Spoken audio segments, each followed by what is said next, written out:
বিষ্ণুই বলেন জাহান্নামের সবচেয়ে হালকা আযাব কি হবে শোনো। জাহান্নামের সবচাইতে হালকা আযাব হলো ওই ব্যক্তির আযাব যার পায়ে দুটো জাহান্নামের আগুনের জুতা পুড়িয়ে দেয়া হবে। ওই আগুনের উত্তাপে তার মাথার মগজগুলো ভাতের মারের মতো টপ টপ টপ টপ করে বেয়ে বেয়ে পড়বে। নাউজুবিল্লাহ পড়বেন না? আচ্ছা প্রিয় সিলেট, আওয়াজ করে বলেন, এইটা যদি সবচেয়ে লাইট পানিশমেন্ট হয়, সবচেয়ে হালকা পাতলা সহনীয় আযাব যদি হয়, তাহলে ভয়ঙ্কর তোমার আযাবের কি অবস্থা হবে? আমরা কি ওই জাহান্নামে যেতে চাই? জাহান্নামের অবস্থা এত ভয়ঙ্কর হবে, জাহান্নামের ভেতরে লক্ষ লক্ষ কোটি কোটি কাফির মুশরিককে দেওয়ার পরেও জাহান্নাম বলবে হালমিম মাজিদ, আরো আছে নাকি, আরো দাও।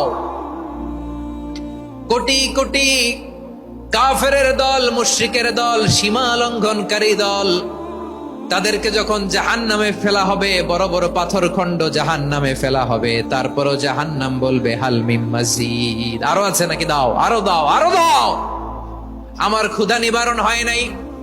জাহান্নামে তো উত্তপ্ত হবে, জ্বলন্ত হবে, ভয়ঙ্কর হবে। জাহান্নামের এক অংশ আরেক অংশকে খেয়ে ফেলবে। আল্লাহু আকবার। ফেরেশতারাও টালমাটাল হয়ে যাবে। জাহান্নামের রক্ষী ফেরেশতারা কি করবে তারা নিজেরাও বুঝতে পারবে না। কোটি কোটি মুশরিক